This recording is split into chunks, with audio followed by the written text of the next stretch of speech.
तो माता कुंती स्तुति आरंभ करती हैं। हम इस भाव को स्पर्श करें, एक बार प्रभु का नाम उच्चारण करते हैं। हे गोपाल नंदलाल, हे गोपाल नंदलाल, गोपाल नंदलाल, हे गोपाल नंदलाल, हे गोपाल नंदलाल, हे गोपाल नंदलाल, गोपाल नंदलाल, हे गोपाल नंदलाल, गोपाल नंदलाल, हे गोपाल नंदलाल, गोपाल नंदलाल, हे गोपाल नंदलाल, कृष्ण गोविंद गोविंद गोपाल नंदलाल, कृष्ण गोविंद गोविंद हे गोपाल नंदलाल, कृष्ण गोविंद गोविंद गोपाल नंदलाल, कृष्ण गोविंद गोविंद हे गोपाल नंदलाल, कृष्ण गोविंद गोविंद गोपाल नंदलाल, कृष्ण गोविंद गोविंद हे गोपाल नंदलाल, कृष्ण गोविंद गोविंद गोपाल नंदलाल, कृष्ण गोविंद गोविंद हे गोपाल नंदलाल, हे गोपाल नंदलाल, हे गोपाल नंदलाल, गोपाल नंदलाल, हे गोपाल नंदलाल, गोपाल नंदलाल, हे गोपाल नंदलाल, गोपाल नंदलाल, हे गोपाल नंदलाल, हे गोपाल नंदलाल, हे गोपाल नंदलाल, हे गोपाल नंदलाल, हे गोपाल नंदलाल, हे गोपाल नंदलाल, हे गोपाल नंदलाल, कृष्ण गोविंद गोविंद गोपाल नंदलाल, कृष्ण गोविंद गोविंद हे गोपाल नंदलाल, कृष्ण गोविंद गोविंद गोपाल नंदलाल, कृष्ण गोविंद गोविंद हे गोपाल नंदलाल, कृष्ण गोविंद गोविंद गोपाल नंदलाल, कृष्ण गोविंद गोविंद हे गोपाल नंदलाल, कृष्ण गोविंद गोविंद गोपाल नंदलाल, कृष्ण गोविंद गोविंद हे गोपाल नंदलाल, हे गोपाल नंदलाल, हे गोपाल नंदलाल, हे गोपाल नंदलाल, हे गोपाल नंदलाल। नमस्ये पुरुषं त्वाद्यमीश्वरं प्रकृतेः परम् अलक्ष्यं सर्वभूतानान्तर्बहिरवस्थितम्। सबसे पहले प्रणाम किया। ये भगवान का ऐश्वर्य प्रकट हुआ था ना, ऐश्वर्य उजागर हो रहा था भगवान का, और भगवान के ऐश्वर्य के सन्मुख पूजा की विधि बस केवल एक है, अंजलि पर मस्तक किए और विनय भक्ति के साथ नमस्कार मेरा तुझे होवे जग के नाथ। चतुर्भुज रूप में भगवान कौशल्या अम्बा के सामने प्रकट हुए तो माता ने भी स्तुति की। भगवान का जो ऐश्वर्य है ना, उसके सन्मुख बस केवल प्रणाम करना चाहिए, मौन प्रणाम। मैं तो कहता हूं मौन प्रणाम। क्या निवेदन करोगे, सब उसी का है। जब भगवान ने अपने विराट स्वरूप का दर्शन अर्जुन को कराया तब अर्जुन को लगा कि अरे मैं क्या सोच रहा था, करता तो एक ही है। ये जड़ चेतन सब इन्हीं की आज्ञा से संचालित हो रहा है। ये चाहे तो मुझसे कुछ भी करा सकते हैं। अरे मैं तो यंत्र मात्र हूं। इसके बाद अर्जुन को समझ में आया कि अरे मैं तो केवल निमित्त मात्र हूं, चेतना तो प्रभु की है, इच्छा प्रभु की है। जब भगवान का ऐश्वर्य सामने हो तो फिर तो बस केवल एक ही विधि है, और वह है भगवान को प्रणाम कर दिया जाए विनय भक्ति के साथ। और बस क्योंकि अभी अभी भगवान ने अपना ऐश्वर्य प्रकट किया था, ब्रह्मास्त्र को शांत किया, पांडवों की रक्षा की, कुंती का हृदय अभिभूत हो गया।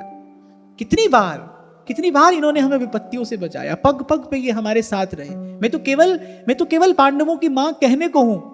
माता कुंती मन में विचार करती हैं, अरे मैं तो केवल इनकी माता कहने को हूं, वस्तुतः तो इनका पोषण और रक्षण इन्होंने किया है। यदि ये न होते, यदि श्री कृष्ण न होते, इसलिए आरंभ में ही भगवान वेदव्यास कह रहे हैं पांडवों को विजय श्री दिलवाई। पांडवों ने विजय श्री पाई नहीं, पांडवों को विजय श्री दिलवाई। महाराज युधिष्ठिर से अश्वमेध यज्ञ करवाए, महाराज युधिष्ठिर का यश 10 दिशाओं में भगवान ने प्रसारित करवाया है, सब भगवान ने करवाया है।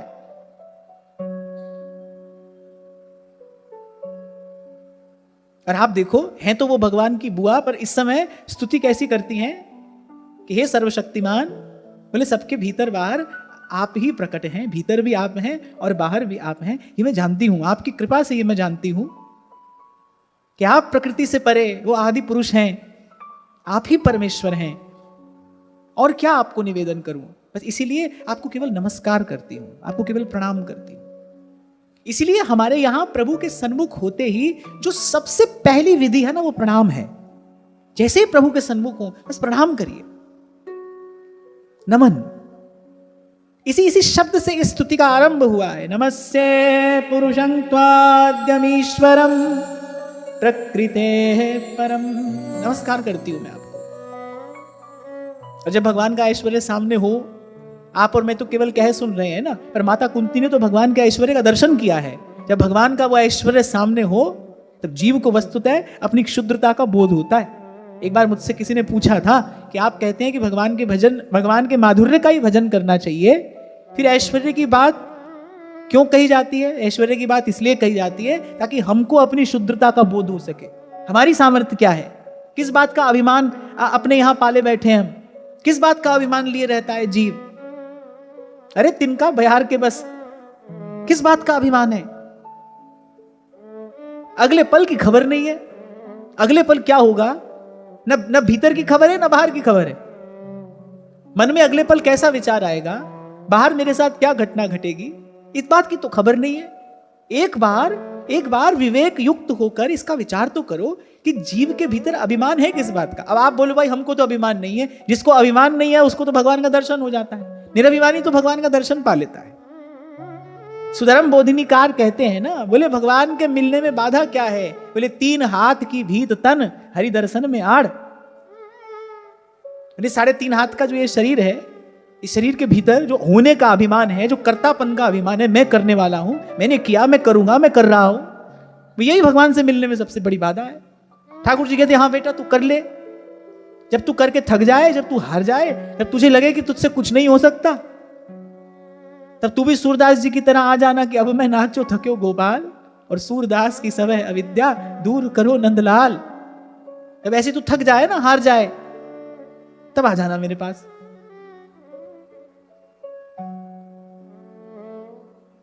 तो जब भगवान का ऐश्वर्य सन्मुख हो ना, तो अपने आप को बुद्धिमान दिखाना चाहिए कि भाई हमको इतने मंत्र याद हैं, हमको इतनी स्तुतियां आती हैं, हम ये सब जानते हैं, मैं ऐसी पूजा करूं, ऐसी ना। जब भगवान सामने बस प्रणाम कर दो, बस आपको प्रणाम है, आपको नमस्कार करते हैं। अंजलि पर मस्तक किए विनय भक्ति के साथ, नमस्कार मेरा तुझे होवे जग के नाथ।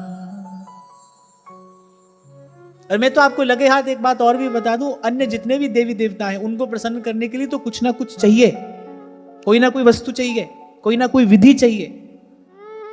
पर भगवान केवल प्रणाम से संतुष्ट हो जाते हैं, प्रसन्न हो जाते हैं।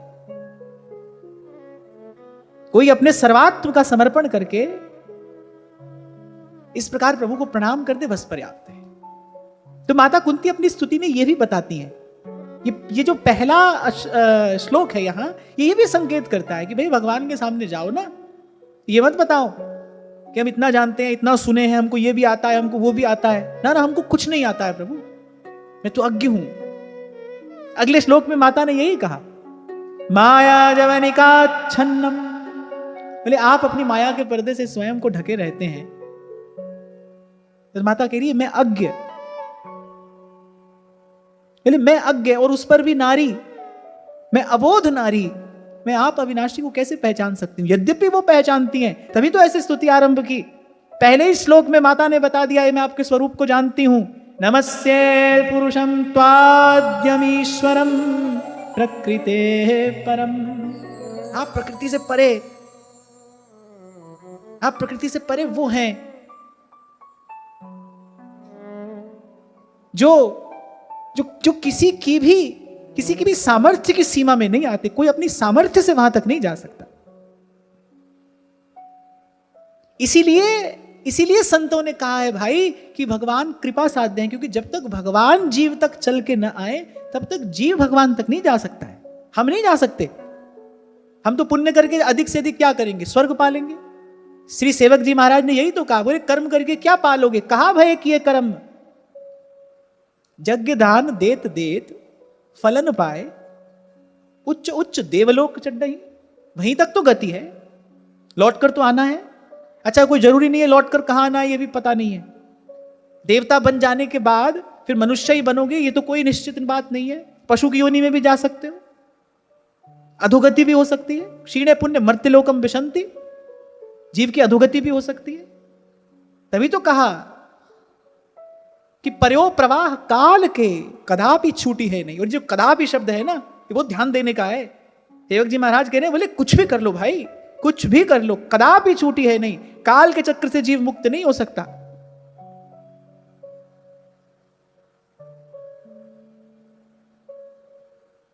तो माता ने केवल प्रणाम कर दिया। मैं जानती हूं किसी की सामर्थ्य नहीं है आप तक आने की, आप ही आते हैं कृपा करके। इसीलिए संतों ने कहा है भगवान कृपा साध्य हैं। कृपा साध्य है माने भाई वही कृपा करते हैं तो आते हैं किसी के पास। अरे एक और बात, किसी के ध्यान में, किसी के भाव में भी जब भगवान आते हो तो बस उसी समय कृपा का उत्सव मनाना चाहिए। मेरे भाव में भगवान आए हैं, मेरे ध्यान में भगवान आए हैं, ये जो मेरे मन में भजन की इच्छा है, ये जो मेरे भाव में भगवान आ रहे हैं, मेरे ध्यान में जो भगवान आ रहे हैं, स्वप्न में भगवान आ रहे हैं, मेरे चिंतन में भगवान आ रहे हैं, मेरी कल्पना में भगवान आ रहे हैं। भगवान कहीं भी आए सत्य ही हैं। मैं कई बार आपसे कहता हूं ना, ये संसार सत्य दिखाई पड़ता हुआ भी कल्पना है। जगत सब सपना दिखाई तो पड़ रहा है, पर ऐसी कल्पना है। और कल्पना क्यों कह रहा हूं? किसी को क्या लगता है, किसी को क्या लगता है। एक ही वस्तु किसी को अच्छी लगती है, किसी को बुरी, तो सब कल्पित ही तो है, मन की कल्पना ही तो है। तो ये सत्य दिखाई पड़ता हुआ भी कल्पना है। और भगवान की आप बैठकर कल्पना भी करो, आपने देखा तो है नहीं, तो रूप की कल्पना ही तो करोगे, ऐसे होंगे वैसे होंगे, पर वो कल्पना में भी सत्य है। तो ध्यान में, भाव में, चिंतन में, भजन में, स्मरण में, वृत्ति में, चेष्टा में जब भगवान आए तो प्रभु की कृपा बनानी चाहिए। प्रभु आप आए हैं, नहीं तो महाप्रभु नहीं कहते श्री राधिका कृपा बिनु सबके मनन अगम। श्री कृष्ण तो मन से अगम है। योगींद्र दुर्गम गति मधुसूदनो भी, दुर्गम गति। जैसे महाप्रभु ने उस समय देखा, युग धर्म का दर्शन किया महाप्रभु ने और कहा भूता काल गति क्रमेण वलिना हे दैव तुभ्यम नमः। कि देखो जो ब्रह्मादिकों को दुर्लभ है वो वस्तु कैसी साधारण सी हो गई यहां इस संसार में, कैसा साधारणीकरण हो गया उसका। आज ऐसा ही तो है, चाहे वो बात श्रीमद् भागवत की हो या श्री कृष्ण की हो। कितना साधारणीकरण हो गया। अरे कौन है श्री कृष्ण, क्या है श्रीमद् भागवत? एक एक अध्याय के विश्राम में लिखा है अरे परमहंसों की संगीता है।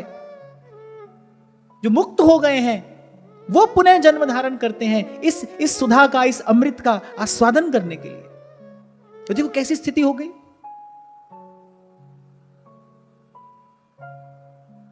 तभी शायद कभी किसी सत्र में मैंने कहा था, ऐसे अपने गोपाल जी को लिए घूमते हैं ना जो लोग, यहां वहां कहीं भी भगवान को रख दिया, कुछ भी भगवान को भोग लगाया। भाई भगवान सुलभ है पर भगवान सस्ते नहीं है। भगवान अपनी कृपा से जीव को सुलभ हो गए हैं, लेकिन भगवान सस्ते नहीं है। और याद रखना, मैं तो सदा आपसे कहता आया हूं, आज फिर आपको स्मरण दिला रहा हूं, भजन की सिद्धि तो भाई गुरुजनों की आज्ञा और उनके अनुशासन में रहकर ही होती है। ये श्रीमद् भागवत का स्पष्ट आदेश है।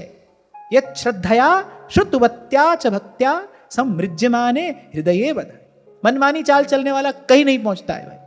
जो अपने मन के पीछे चलेगा वो अंत में दुविधा के अंधकार में ही स्वयं को पड़ा पाएगा। वो भगवान हैं। अरे भगवान वेदव्यास रास लीला का आरंभ करते हैं, किस शब्द से करते हैं? भगवान पिता रात्रि शरदोत्फुल्ल मल्लिका। अरे ये भगवान की लीला है, इसमें कोई अन्यथा बुद्धि न करना। ये कोई स्त्री पुरुष की लीला नहीं गाने जा रहा हूं मैं, भगवान की लीला है। महाप्रभु भी जब श्री कृष्ण के उस रसघन मोहन मूर्ति स्वरूप का दर्शन कराते हैं ना, तो पहले चेदा देते हैं, यद्यपि सकल लोक चूड़ामणि दीनपन पुमान। ये सबके स्वामी हैं, ये सबके सिरमौर हैं, ये सबके ईश्वर हैं। तो ऐसे कभी कभी चलते फिरते उठते बैठते हम प्रेम के पात्र बने, हमारे हृदय में वो प्रेम की पात्रता प्रकट हो, इसके लिए ऐसे कभी कभी चलते फिरते उठते बैठते ऐसे बस प्रभु को प्रणाम कर लिया करो। ऐसे प्रणाम, बस कुछ नहीं। प्रभु आपको प्रणाम है, आपको प्रणाम है। और बताऊं आपको, भाव भरा प्रणाम, भाव भरा प्रणाम आपको वो दे जाएगा, भाव भरा प्रणाम आपको वो दिलवा देगा। अनेक अनेक साधनों से भी जिसको प्राप्त करने की संभावना कम है, अनेक अनेक साधनों से आप जिसको प्राप्त नहीं कर पाओगे, वो एक प्रणाम आपको दिलवा देगा। और यदि वो प्रणाम श्री कृष्ण को किया गया हो तो मैं ये बात निश्चित रूप से आपको कह सकता हूं, यदि वो प्रणाम श्री कृष्ण को किया गया हो तो एक प्रणाम आपको जाने क्या दिलवा देगा।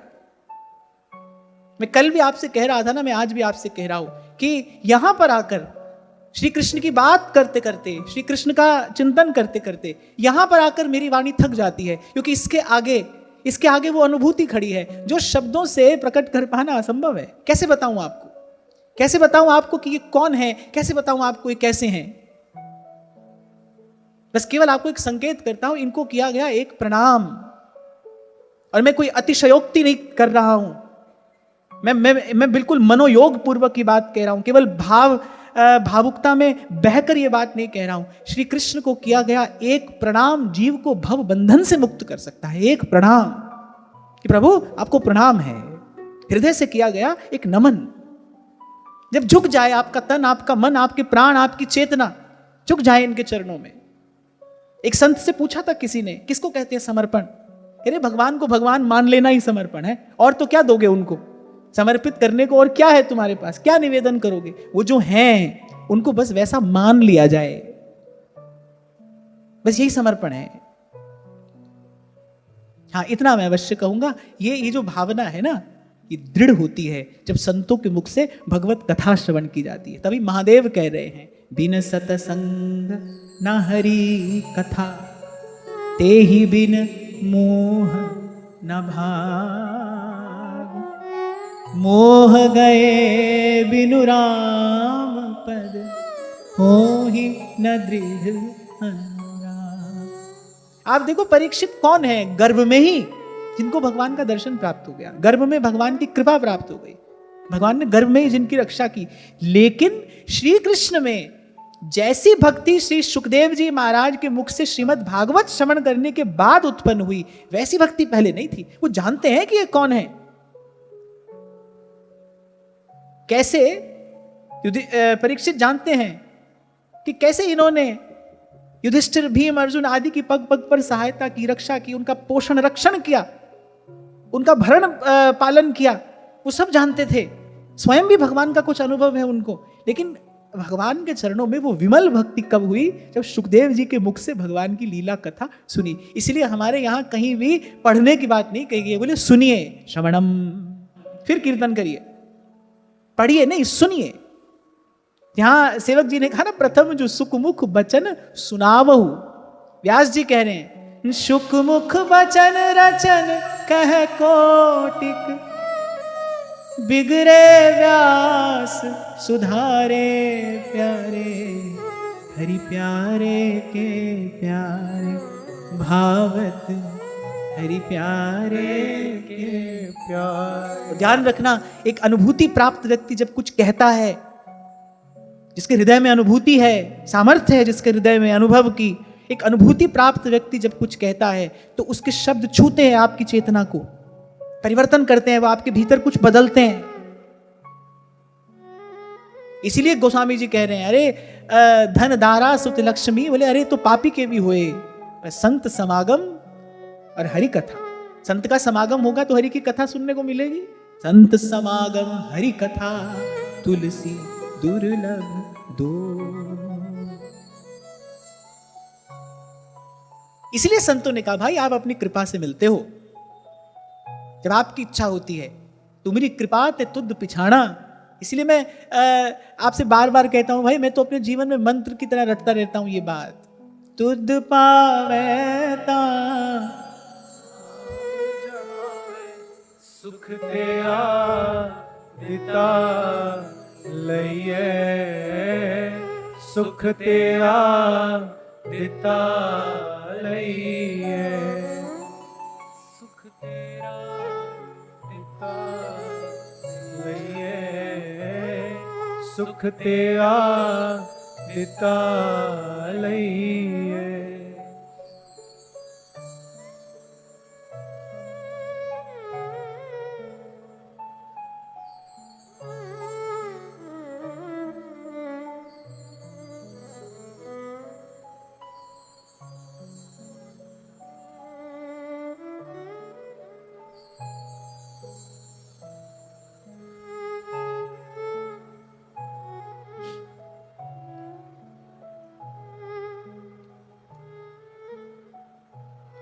तो माता कुंती ने कहा आप अपनी माया के पर्दे से स्वयं को ढके रहते हैं, मैं अबोध नारी आप पुरुषोत्तम को कैसे जान सकती हूं? यद्यपि वो जानती हैं। अच्छा देखो, जो जानने वाला है वो ऐसा ही होगा, जो जानने वाला है वो ये भी जानता है कि मैं जो जानता हूं, मैं जितना जानता हूं, उसके मूल में केवल इन्हीं की कृपा तो है। जो जानता है ना वो ये भी जानता है कि जो मैं जानता हूं, जितना मैं जानता हूं, उसके मूल में मैं नहीं हूं, मेरा कोई साधन, मेरा कोई पुरुषार्थ, मेरी सामर्थ्य नहीं है, वो तो इन्हीं की कृपा है। और ये जब हृदय अनुभव कर लेता है, तभी मैं आपको कह रहा हूं ना, ये अनुभव जब हृदय को होता है ना, तब भाई एक प्रणाम के अतिरिक्त आपके पास में और कुछ भी नहीं रह जाता। तभी रैदास कहते हैं, राम में पूजा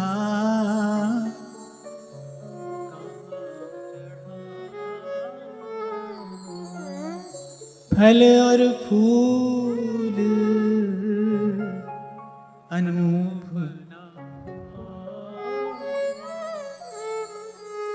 और फिर माता ने कहा, न लक्ष्य से मूढ़ दृशा नटो नाट्य धरो यथा। जैसे एक नट होता है ना, वो भांति भांति के भेष धारण करके आता है। अच्छा सब नहीं पहचान पाते हैं नट को, कभी राजा बन के आता है, कभी साधु बन के आता है, कभी भिक्षुक बन के आ जाता है। और जितना कुशल नट होगा उतना ही उसको पहचानना कठिन हो जाएगा। तभी तो नट है, तभी तो वो नट है। वो अपनी कला में जितना दक्ष, जितना निपुण, जितना कुशल होगा, उसको पहचानना उतना ही कठिन होगा। और फिर श्री कृष्ण कौन है? ये तो नट नागर हैं। ये तो केवल नट नहीं है, तो नट नागर हैं। जैसे हमारे महाप्रभु कहते हैं ना, नागरता की रास किशोरी, ऐसे सूरदास जी कहते हैं, कह रहे देखो माई नागरता को सागर, ये तो नट नागर हैं। सार की बात ये भाई, ये जब तक न चाहें, कोई हजार बात कहता रहे, सुनता रहे, कहता रहेगा, सुनता रहेगा। तभी संत दादू कह रहे हैं, बोले दादू बकता बहुत है, बोले बकने वाले बहुत हैं, पर मत काढ़ें ते और। जब तक ये न चाहें, इसीलिए सब संतों ने इनको जानने के बाद बस एक प्रणाम करके और अपने आप को न्यौछावर कर दिया है। यही मैं आपसे अभी कह रहा था, यहां पर आकर वाणी मौन हो जाती है। क्या क्या क्या कहूं मैं इसके आगे, और आपसे क्या कहूं?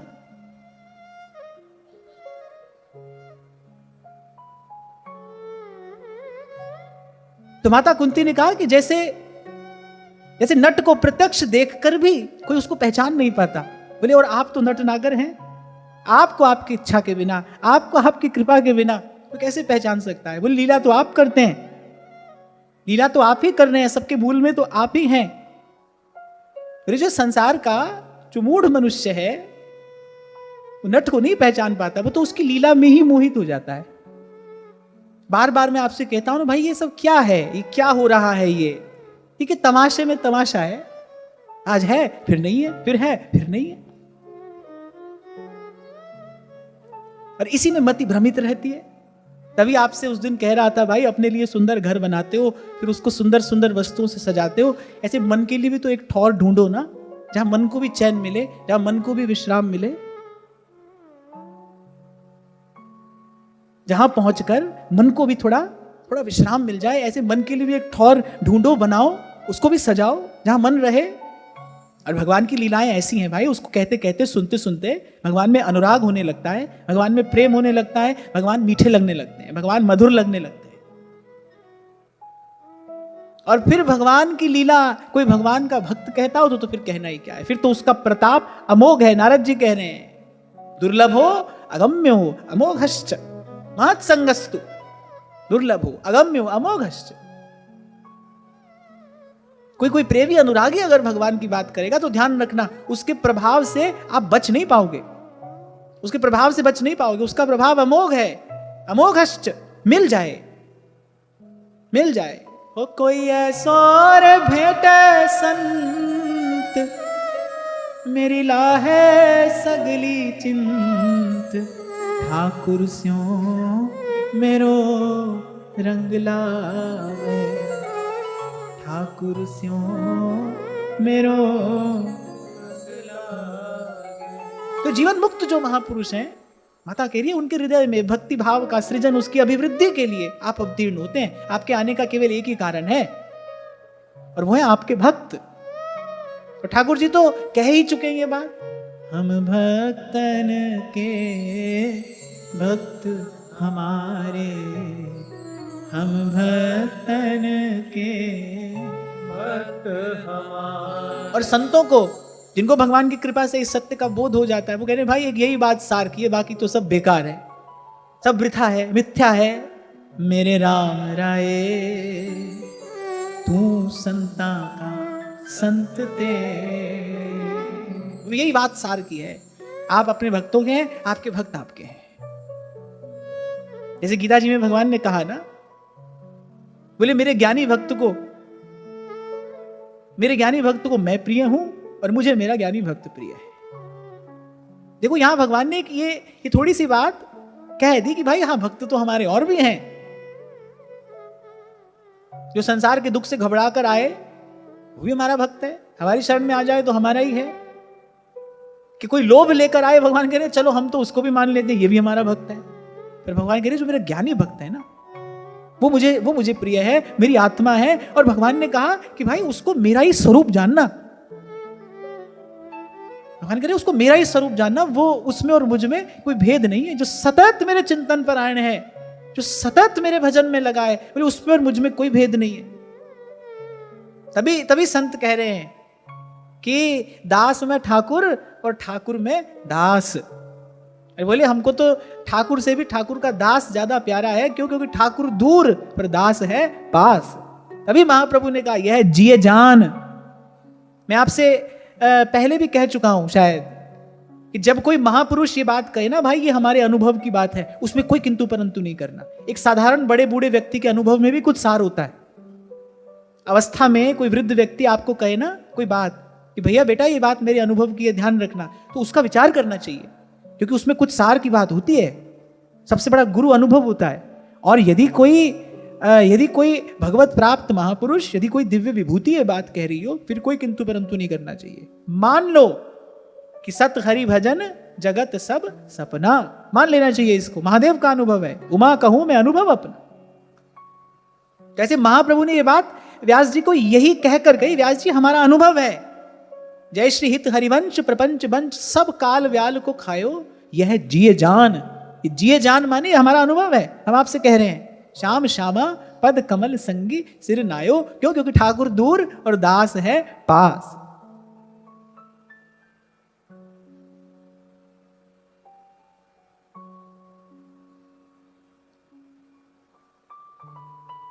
अंत में श्री काकभुसुंडी जी ने यही कहकर तो चर्चा को विश्राम दिया कि बारी मथे घृत होई बरु सिकता ते बरुते। बोले भले कोई पानी मथ के माखन निकाल ले और बालू को पेर कर तेल निकाल ले, बिन हरि भजन न भव तरिए, यह सिद्धांत अपे। बोले इसको तो ब्रह्मा भी नहीं बदल सकते, बिन हरि भजन न भव तरिए। निज अनुभव सुन कहूँ खगेसा, बिन हरि भजन न जाहि कलेसा। तो माता कह रही है आप तो केवल भक्तों के लिए आते हैं, भक्तों के सुख के लिए आते हैं, भक्तों के हित के लिए आते हैं, संत हित। यहां विप्र धेनु सुर संत कहा। विप्र अर्थात जो धर्म परायण है, जो वेद की आज्ञा में है। धेनु गौ है, वो भगवान को प्रिय है।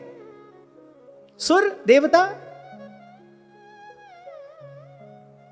जो प्रकृति के पोषण के लिए अपनी शक्ति का विनियोग करते हैं। शक्ति तो असुरों के पास भी है, पर वो नष्ट करने के लिए अपनी शक्ति लगाते हैं। देवता सृजन के लिए अपनी शक्ति लगाते हैं, इसीलिए भगवान देवताओं के पक्ष में खड़े होते हैं। इसीलिए भगवान बार बार देवताओं का रक्षण करते हैं, क्योंकि जो दैवी शक्ति है वो पवित्रता का विस्तार करती है, सुचिता का विस्तार करती है। उससे सृजन होता है, उससे लोक मंगल होता है कहीं ना कहीं। तो विप्र धेनु सुर और संत हित, और संत जिनका जीवन ही आपकी लीला कथा है। संत के पास और क्या है भाई? हमारे सेवक जी क्या धन देकर गए आपको मुझे? कै वाणी हरिवंश की और कै हरिवंशई नाम है और प्रियालाल की लीला है। हमारी थाती, हमारी निधि, हमारा धन, हमारी संपत्ति तो यही है ना भाई, और क्या है? संत के पास और होता क्या है? उसका जीवन है ही क्या? भगवान का नाम और भगवान की लीला कथा। इसलिए महाराज वाणी में कहते हैं, तुम करो दया मेरे साईं, तुम करो दया मेरे साईं, तुम करो दया मेरे साईं, तुम करो दया मेरे साईं। ऐसी मत दीजिए मेरे ठाकुर, सदा सदा तुद त्याही। ऐसी मत दीजिए मेरे ठाकुर, सदा सदा तुद त्याही। तुम करो दया मेरे साईं, तुम करो दया मेरे साईं। भक्त का जीवन तो यही है ना। तो भगवान कह रहे भाई हमारे भक्त को आधार देने के लिए, उसके सुख आनंद के लिए हम आते हैं। जिनके चरण कमल कमला के करतल से न निकलते देखा, एक क्षण के लिए भी लक्ष्मी जी जिनके चरण कमलों का त्याग नहीं करती। अपने अपने अत्यंत कोमल कर कमलों से, ललित रीति से जिनका संवाहन सतत निरंतर लक्ष्मी करती हैं। जिनके चरण कमल कमला के करतल से न निकलते देखा, उनको ब्रज की करील कुंजों में और नंगे पांव चलते देखा। क्यों कर रहे हैं भगवान ऐसा श्रम, ऐसा परिश्रम? अरे अपने भक्तों के लिए कर रहे हैं कि भाई हम ये लीला करेंगे, फिर इन लीला कथाओं का गान कर करके हमारे भक्त भी पवित्र होंगे। और मद भक्ति युक्त तो भुवनम पुनाति, मेरे भक्तों का हृदय द्रवीभूत होगा, उनके हृदय में रस का, भाव का, भक्ति का संचार होगा। वागदगदा द्रवते यस्य चित्तम, वो कभी हंसेंगे, कभी रोएंगे, कभी नाचेंगे, कभी गाएंगे। फिर उनके रोम रोम से वो अमृत बहेगा जो तीनों लोकों को, 14 भुवन को पवित्र करेगा। मद भक्ति युक्तो भुवनम पुना। तो बड़ा सुंदर रहस्योद्घाटन यहां मां कुंती की स्तुति कर रही है कि प्रभु के आने का केवल एक लक्ष्य, एक उद्देश्य है, भक्तों का सुख। आज देखो हरि अनंत, हरि कथा अनंता, अनंत अनंत मुख, अनंत अनंत रूप से, अनंत अनंत भावों से भगवान की कथा का गान करते हैं। सब सुख स्वरूप है, सब आनंद स्वरूप है। जितनी बार श्री कृष्ण लीला का गान किया जाए, उतनी बार हृदय में आनंद की अभिवृद्धि होती है, भाव का संचार होता है, भक्ति पुष्ट होती है। ये कार्य कैसे हो? इस कार्य को करने के लिए भगवान आते हैं। तो बड़ी सुंदर बात यहां कही, तथा परमहंसाना मुनिना ममलात्मना। एक बात और यहां ध्यान देने की है, इन्हें जो परमहंस हैं, जो विमलात्मा जन हैं, उनके हृदय में इस भाव का सृजन करने के लिए, इस भाव की अभिवृद्धि के लिए आप अवतीर्ण होते हैं। यहां कहने का तात्पर्य क्या है कि जो वास्तविक आनंद भगवान की लीला कथा का ले सकता है वो तो वही ले सकता है जिसका अंतःकरण धीरे धीरे शुद्ध हो गया है। तभी अभी थोड़ी देर पहले मैंने आपसे कहा ना, जिसके जीवन में भी किंतु परंतु है उसको आनंद मिलेगा तो सही, लेकिन उसके जीवन में आनंद टिकेगा नहीं, किसी ना किसी छिद्र से बह जाएगा। उसको भावोद्रेक होगा, उसका भी हृदय द्रवीभूत होगा, उसके भी नेत्र सजल होंगे, लेकिन वो जो सुख, वो जो आनंद है वो स्थिर नहीं रहेगा। जब अंतःकरण शुद्ध हो जाता है नाम जपते जपते, संतों की सेवा करते करते, तब भगवान की लीला कथा सुनते सुनते मद भक्ति युक्तो भुवनम पुनः भर रहा है माता कुंती का हृदय, रोम रोम स्तुति कर रहा है। कभी प्रणाम करती हैं, कभी भगवान की ओर देखती हैं, कभी उनके ऐश्वर्य का दर्शन करती हैं, कभी उनके माधुर्य का स्मरण हो आता है। और इस प्रकार भगवान की कृपा करुणा का फिर विचार किया। देखो अभी पहले प्रणाम किया था, फिर जब भगवान की कृपा करुणा का विचार हुआ फिर प्रणाम करने लगती है, बार बार प्रणाम कर रही हैं। और आप देखेंगे कुंती माता अंत तक अनेक अनेक बार अपनी स्तुति में बस भगवान को प्रणाम कर देंगे। आपको प्रणाम है, आपको प्रणाम है, आपकी जय हो, आपकी जय हो प्रभु। कृष्णाय वासुदेवाय देवकी नंदनाय च नंद गोप कुमाराय गोविंदाय नमो नमः। सब कहिए एक बार, कृष्णाय वासुदेवाय देवकी नंदनाय च नंद गोप कुमाराय गोविंदाय नमो नमः, गोविंदाय नमो नमः, गोविंदाय नमो नमः। तो माता कुंती ने कहा, ये लीला तो आप जानते हैं और आपके भक्त लोग जानते हैं, या जिन पर आपने कृपा करके, जिनको आपने अपने स्वरूप का ज्ञान कराया है, वो विमलात्मा, वो परमहंस, वो मुनिजन जो हैं, वो इस रहस्य को जानते हैं। माता फिर कहती है, कथम पश्येम हि स्त्रियः, फिर मैं तो एक साधारण सी स्त्री हूं, मैं क्या आपके स्वरूप को जानूंगी, और जब जानती नहीं तो क्या आपकी स्तुति करूंगी, इसलिए फिर आपको केवल प्रणाम ही करती हूं। नंद गोप कुमाराय गोविंदाय नमो नमः। इस समय माता कुंती के हृदय में ज्ञान, भक्ति और वैराग्य तीनों का दर्शन हो रहा है। जो स्तुति कर रही है वो स्तुति बता रही है, वो शब्द बता रहे हैं, शब्दों का चयन बता रहा है कि माता कुंती भगवान को तत्व से जानती हैं, इसलिए ऐसे शब्दों का चयन किया है। बार बार प्रणाम करती हैं, ये भक्ति का उद्रेक है, ये भक्ति का उद्रेक है।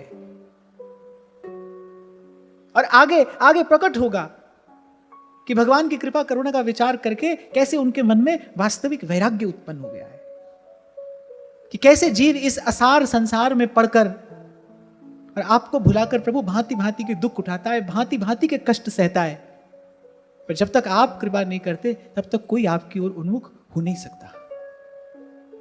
आज की वार्ता यहीं श्री जी के चरणों में निवेदन करते हैं। महाराज श्री के चरणों में प्रणाम। आप सबके हृदय स्थित प्रभु को, भाव प्रभु को नमन।